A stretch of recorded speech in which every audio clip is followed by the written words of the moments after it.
রাষ্ট্রে আইনের শাসন না থাকলে মানুষের নিরাপত্তা থাকে না, বলছেন তারেক রহমান। এদিকে ঢাকায় মানুষ সন্ধ্যার পর বের হতে ভয় পায়, বলছেন রুমিন ফারহানা। জানাবো কেমন হবে সেকেন্ড রিপাবলিক। এবং সর্বশেষ জানাবো রমজানে নিরবিচ্ছিন্ন বিদ্যুৎ ও গ্যাস সরবরাহের দাবি ইমাম সমিতির। এতক্ষণ শুনছিলেন সংবাদ শিরোনাম, এবারে বিস্তারিত। তবে তার আগে অনুরোধ থাকবে আমাদের চ্যানেলটি সাবস্ক্রাইব করে বেল আইকনটি ক্লিক করুন। রাষ্ট্রে আইনের শাসন না থাকলে মানুষের নিরাপত্তা থাকে না, বলছেন তারেক রহমান। রাষ্ট্রে আইনের শাসন না থাকলে সংখ্যাগুরু বা সংখ্যালঘু কেউই নিরাপদ নন বলে মন্তব্য করেছেন বিএনপির ভারপ্রাপ্ত চেয়ারম্যান তারেক রহমান। একমাত্র আইনের শাসন সব মানুষের নিরাপত্তা নিশ্চিত করতে পারে বলে তিনি উল্লেখ করেন। শুক্রবার বিকালে নগরীর জে.এম. সেন হলে শ্রী শ্রী জন্মাষ্টমী উদযাপন উপলক্ষে জন্মাষ্টমী পরিষদ বাংলাদেশ কেন্দ্রীয় কমিটির দ্বিবার্ষিক সম্মেলনে ভার্চুয়ালি যুক্ত হয়ে প্রধান অতিথির বক্তব্যে তিনি এসব কথা বলেন। তারেক রহমান বলেন, আমাদের সবারই জেনে রাখা প্রয়োজন, রাষ্ট্র এবং সমাজের নিরাপদ বসবাস নিশ্চিত করতে কোনো দলীয় পরিচয়ে আবদ্ধ থাকা জরুরি নয়। পলাতক যে স্বৈরাচারের শাসন আমল ছিল, সেই আমলে মাসের পর মাস, বছরের পর বছর যাদের আয়নাঘরের নির্জন জায়গায় মৃত্যু আতঙ্কে কাটাতে হয়েছে, সবাই কিন্তু সংখ্যাগুরু সদস্য, কিন্তু এই পরিচয় তাদের নিরাপত্তা নিশ্চিত করতে পারেনি।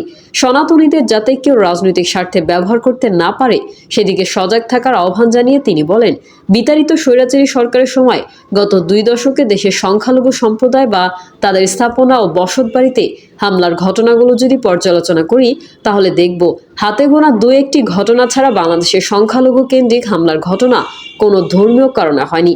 প্রত্যেকটি ঘটনা নিবিড়ভাবে তদন্ত করলে স্পষ্ট হয়ে যাবে এসব হামলা ছিল অবৈধ, লোভ লাভের জন্য দুর্বলের উপর সবলের হামলা বা অসৎ রাজনৈতিক উদ্দেশ্য। সেই জন্য আপনাদের প্রতি আহ্বান, আপনাদের ধর্মীয় পরিচয়কে আর কেউ যাতে নিজেদের হীন স্বার্থে ব্যবহার করতে না পারে সেই ব্যাপারে আপনাদের সতর্ক থাকার জন্য আহ্বান জানাচ্ছি। তিনি আরো বলেন, গত 17 বছর বাংলাদেশে কংসের মতো এক নৃশংস স্বৈরাচার জনগণের উপর জাগ্রত পাথরের মতো চেপে বসেছিল। দলমত, ধর্ম, বর্ণ নির্বিশেষে গণতন্ত্রকামী বীর জনতা গণঅভ্যুত্থানে দলমত, ধর্ম, বর্ণ নির্বিশেষে গণতন্ত্রকামী বীর জনতার গণঅভ্যুত্থানে গত বছর 5ই আগস্ট বাংলাদেশ ছেড়ে পালায় সেই কংসরূপী নৃশংস হত্যাকারী স্বৈরাচার পালালেও গণতন্ত্র কিন্তু এখনো শঙ্কামুক্ত নয়। তারেক রহমান বলেন, নেতাকর্মী অন্তর্বর্তীকালীন সরকারকে ব্যর্থ করে দেওয়ার ষড়যন্ত্র ক্রমাগত অব্যাহত রয়েছে। পলাতক স্বৈরাচারের দোসর নানা কৌশলে পুনরায় মাথাচাড়া দিয়ে ওঠার অপচেষ্টায় প্রতিনিয়ত লিপ্ত। জনগণের প্রত্যক্ষ ভোটে নির্বাচিত জনপ্রতিনিধিদের দ্বারা জনগণের প্রতি দায়বদ্ধ সংসদ ও সরকার যতক্ষণ পর্যন্ত না গঠিত হবে ততদিন পর্যন্ত গণতন্ত্র ঝুঁকিমুক্ত নয়। তিনি বলেন, আপনারা আমাকে যেই আমন্ত্রণপত্র দিয়েছেন সেখানে লেখা ছিল গত 17 বছর ধরে সংগঠনটিকে রাজনৈতিকভাবে ব্যবহার করা হয়েছে। সাধারণ সনাতনীরা সেটা এখন বুঝতে পেরেছে। নতুনভাবে এই সংগঠনকে পুনর্গঠন করার সিদ্ধান্ত নিয়েছেন। এই যে রাজনৈতিকভাবে আপনাদের ব্যবহার করা হয়েছে, এই গভীর সত্যটি আপনারা যদি বুঝতে পারেন তাহলে অবশ্যই এটা আপনাদের জন্য গুরুত্বপূর্ণ উপলব্ধি। প্রধান বক্তার বক্তব্যে বিএনপির স্থায়ী কমিটির সদস্য আমির খসরু মাহমুদ চৌধুরী বলেন, আমরা একটি ক্রস রুটে দাঁড়িয়ে আছি, এটা আমাদের অতিক্রম করতে হবে। এটা অতিক্রম কোনো একটি গোষ্ঠী বা ধর্ম দ্বারা হবে না, এটার অতিক্রম আমাদের সবাইকে মিলে করতে হবে। তিনি আরো বলেন, শেখ হাসিনা পালানোর পরে দেশে যখন চরম বিভক্তি, অস্থিতিশীলতা ও আনন্দ একসঙ্গে বিরাজ করছিল, তখন সহনশীলতার প্রশ্ন আসছিল, পরাজিত শক্তির ওপর আক্রমণের কথা আসছিল। তখন তারেক রহমান সাহেবের এক বক্তব্যে দেশের মানুষ একটি দিক পেয়েছিল, এক হয়েছিল। পরিস্থিতি তারপর ধীরে ধীরে স্থিতিশীল হতে শুরু করে। ঢাকার মানুষ সন্ধ্যার পর বের হতে ভয় পায়, বলছেন রুমিন ফারহানা। দেশের আইন শৃঙ্খলা নিয়ে উদ্বেগ প্রকাশ করে বিএনপির সহ আন্তর্জাতিক বিষয়ক সম্পাদক ব্যারিস্টার রুমিন ফারহানা বলেছেন, বিএনপি নির্বাচনের জন্য বারবার তাগাদা দিচ্ছে, কারণ নির্বাচন বা নির্বাচিত সরকার ছাড়া দেশে স্থিতিশীলতা বজায় থাকে না। বর্তমানে দেশে আইন শৃঙ্খলা পরিস্থিতির চরম অবনতি হয়েছে। সন্ধ্যার পর ঢাকা শহরে মানুষ ঘর থেকে বের হতে ভয় পায়। শুক্রবার ব্রাহ্মণবাড়িয়ার আশুগঞ্জে বিএনপির ভারপ্রাপ্ত চেয়ারম্যান তারেক রহমান ঘোষিত রাষ্ট্র মেরামতের 31 দফা বাস্তবায়নের লক্ষ্যে আড়াইশিদা ইউনিয়ন বিএনপির জনসভায় প্রধান অতিথির বক্তব্যে তিনি এসব কথা বলেন। ব্যারিস্টার রুবিন আরও বলেন, বেগম খালেদা জিয়া ও তারেক রহমানের নেতৃত্বে বিএনপি ঐক্যবদ্ধ, তবে শেখ হাসিনা ও আওয়ামী লীগকে বিদায় করতে পারলেও বিএনপির চূড়ান্ত লক্ষ্যে পৌঁছাতে পারেনি, কারণ দলের ভারপ্রাপ্ত চেয়ারম্যান তারেক রহমান এখনও দেশে ফিরতে পারেনি। তিনি বলেন, দেশের বর্তমান সংকট থেকে উত্তরণের উপায় হলো নির্বাচন। দেশের নির্বাচিত সরকার থাকলে প্রশাসন ও পুলিশ শৃঙ্খলাবদ্ধ থাকে। কেন্দ্র থেকে তৃণমূল পর্যন্ত আইন শৃঙ্খলা সঠিকভাবে চলতে সংঘবদ্ধ শক্তি হিসেবে কাজ করে। দেশের আইন শৃঙ্খলা নিয়ে উদ্বেগ প্রকাশ করে বিএনপির সহ আন্তর্জাতিক বিষয় সম্পাদক ব্যারিস্টার রুমিন ফারহানা বলেছেন, বিএনপি নির্বাচনের জন্য বারবার তাগাদা দিচ্ছে, কারণ নির্বাচিত সরকার ছাড়া দেশে স্থিতিশীলতা বজায় থাকে না। বর্তমানে দেশে আইন শৃঙ্খলা পরিস্থিতির চরম অবনতি হয়েছে। সন্ধ্যার পর ঢাকা শহরে মানুষ ঘর থেকে বের হতে ভয় পায়। শুক্রবার ব্রাহ্মণবাড়িয়ার আশুগঞ্জে বিএনপির ভারপ্রাপ্ত চেয়ারম্যান তারেক রহমান ঘোষিত রাষ্ট্র মেরামতের 31 দফা বাস্তবায়নের লক্ষ্যে আড়াইসিধা ইউনিয়ন বিএনপির জনসভায় প্রধান অতিথির বক্তব্যে এসব কথা বলেন তিনি। আড়াইসিধা কাদির ভূঁইয়া উচ্চ বিদ্যালয় মাঠে আয়োজিত জনসভায় সভাপতিত্ব করেন ইউনিয়ন বিএনপির সাবেক সভাপতি মুজিবুর রহমান। এতে বিশেষ অতিথি ছিলেন জেলা বিএনপির সাবেক সভাপতি হাফিজুর রহমান মোল্লা কোচি, সাবেক সাধারণ সম্পাদক জহিরুল হক খোকন, সাবেক যুগ্ম সম্পাদক ABM মুমিনুল হক প্রমুখ। ব্যারিস্টার রুমিন আরও বলেন, বেগম খালেদা জিয়া ও তারেক রহমানের নেতৃত্বে বিএনপি ঐক্যবদ্ধ। তবে শেখ হাসিনা ও আওয়ামী লীগকে বিদায় করতে পারলেও বিএনপি চূড়ান্ত লক্ষ্যে পৌঁছাতে পারেনি, কারণ দলের ভারপ্রাপ্ত চেয়ারম্যান তারেক রহমান এখনও দেশে ফিরতে পারেননি। তিনি বলেন, দেশের বর্তমান সংকট থেকে উত্তরণের উপায় হলো নির্বাচন। দেশের নির্বাচিত সরকার থাকলে প্রশাসন ও পুলিশ শৃঙ্খলাবদ্ধ থাকে। কেন্দ্র থেকে তৃণমূল পর্যন্ত আইন শৃঙ্খলা সঠিকভাবে চলতে সংঘবদ্ধ শক্তি হিসেবে কাজ করে।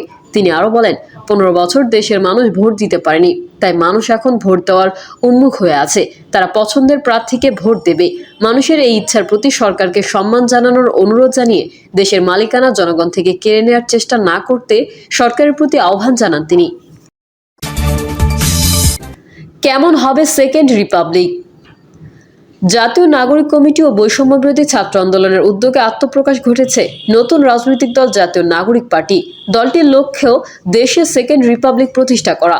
সেকেন্ড রিপাবলিক কেমন হবে তার রূপরেখা তুলে ধরেছেন দলটির আহ্বায়ক নাহিদ ইসলাম। শহীদদের আত্মত্যাগের বিনিময়ে অর্জিত এই নতুন স্বাধীনতা একটি সরকার পতন করে আরেকটি সরকার বসানোর জন্যই ঘটেনি। জনগণ বরং রাষ্ট্রের আষ্টেপৃষ্ঠে জেঁকে বসা ফ্যাসিবাদী ব্যবস্থা বিলোপের মাধ্যমে একটি নতুন রাজনৈতিক বন্দোবস্তের আকাঙ্ক্ষা থেকে এই অভ্যুত্থানে সাড়া দিয়েছিল, যাতে করে জনগণের অধিকার ভিত্তিক একটি রাষ্ট্র পুনর্গঠিত হয়, বলেন তিনি। তিনি বলেন, আমাদের সেকেন্ড রিপাবলিকে সমাজের পিছিয়ে পড়া জনগোষ্ঠীর কণ্ঠস্বরকে মূলধারায় তুলে আনা হবে। আমাদের রিপাবলিকে সাধারণ মানুষ, একমাত্র সাধারণ মানুষই হবে ক্ষমতার সর্বময় উৎস। তাদের সকল ধরনের গণতান্ত্রিক ও মৌলিক অধিকারের শক্তিশালী সুরক্ষাই হবে আমাদের রাজনীতির মূল মন্ত্র। আমরা রাষ্ট্রে বিদ্যমান জাতিগত, সামাজিক, লিঙ্গীয়, ধর্মীয় আর সাংস্কৃতিক মূল্যবোধ ও বৈচিত্র্য রক্ষার মাধ্যমে একটি বহুত্বপূর্ণ ও সমৃদ্ধ সমাজ বিনির্মাণ করতে চাই। আমাদের রিপাবলিক সকল নাগরিককে দারিদ্র্য, বৈষম্য ও ক্ষমতার অপব্যবহার থেকে শক্তিশালী সুরক্ষা প্রদান করব। আমাদের সেকেন্ড রিপাবলিকে বাংলাদেশের জনগোষ্ঠীর কোনো অংশকেই অপরায়ণ করা হবে না, বরং রাষ্ট্রের প্রতিটি নাগরিককে সমান গুরুত্ব প্রদান ও সবার নিরাপত্তা নিশ্চিত করা হবে, বলেন নাহিদ। একটি ন্যায্যতা ও সমতা ভিত্তিক সমাজ প্রতিষ্ঠায় নাগরিক পার্টির সংকল্প ঘোষণাপত্রে তুলে ধরেন দলের আহ্বায়ক। তিনি আরও বলেন, চলুন আমরা একসঙ্গে হাতে হাত রেখে এমন এক বাংলাদেশ গড়ে তুলি যেখানে প্রতিটি নাগরিকের কণ্ঠস্বর প্রতিধ্বনিত হবে, যেখানে ন্যায় প্রতিষ্ঠা, মানুষের অধিকারের সংগ্রামী হবে রাজনীতির অন্যতম লক্ষ্য, যেখানে সাম্য ও মানবিক মর্যাদা হবে রাষ্ট্রের ভিত্তি। রমজানে নিরবিচ্ছিন্ন বিদ্যুৎ ও গ্যাস সরবরাহের দাবি ইমাম সমিতির। লক্ষ্মীপুরে রমজানে নিরবিচ্ছিন্ন বিদ্যুৎ ও গ্যাসের সরবরাহ নিশ্চিত সহ 5 দাবি নিয়ে মিছিল করেছেন জেলার ইমামরা। তাদের অন্য দাবির মধ্যে রয়েছে রমজানের পবিত্রতা রক্ষা, দিনের বেলা হোটেল রেস্তোরাঁ বন্ধ রাখা, নিত্য প্রয়োজনীয় দ্রব্যের মূল্য মানুষের ক্রয় ক্ষমতার মধ্যে রাখা ও 2006 সালে ইমাম মুয়াজ্জিমের জন্য গঠিত সরকারি সার্ভিস রুলসের গ্যাজেটের বাস্তবায়ন। ইসলামী আন্দোলনের সেক্রেটারি জহিরুল ইসলাম বলেন, হোটেলের বাইরে লাল শালু লাগিয়ে দিয়ে দিনের বেলায় আহার করা যাবে না, এমন দৃশ্য দেখা গেলে সঙ্গে সঙ্গে প্রতিবাদ করা হবে। জেলা ইমাম সমিতির সভাপতি মাওলানা গিয়াসউদ্দিন বলেন, আমরা পবিত্র মাহে রমজানকে স্বাগত জানাচ্ছি। রমজানের পবিত্রতা রক্ষা করতে হবে। রমজানের নিত্য প্রয়োজনীয় দ্রব্যের মূল্য মানুষের ক্রয় ক্ষমতার মধ্যে রাখতে হবে। দেশে প্রায় 3 লাখ মসজিদ রয়েছে। এসব মসজিদে প্রায় 6 লাখ ইমাম মুয়াজ্জিন কর্মরত রয়েছেন। তাদের জন্য 2006 সালে সার্ভিস রুলস গেজেট করা হয়েছে, কিন্তু তা আজও বাস্তবায়ন হয়নি।